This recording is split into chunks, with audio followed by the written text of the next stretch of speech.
घूमला तू संगे लेके होटल रेस्टोरेंट हो शादी कोला कहानी तो भइल साइलेंट हो।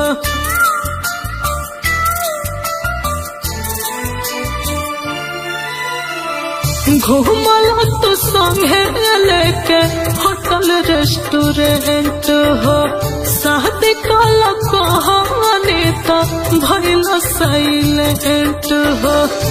फायदा उठैला गलत रहने हम सीधा जिंदगी भर हम बेवफा बन के तार विधवा। फायदा उठैला गलत जाने के सीधा जिंदगी भर हम बेवफा बन के तार विधवा।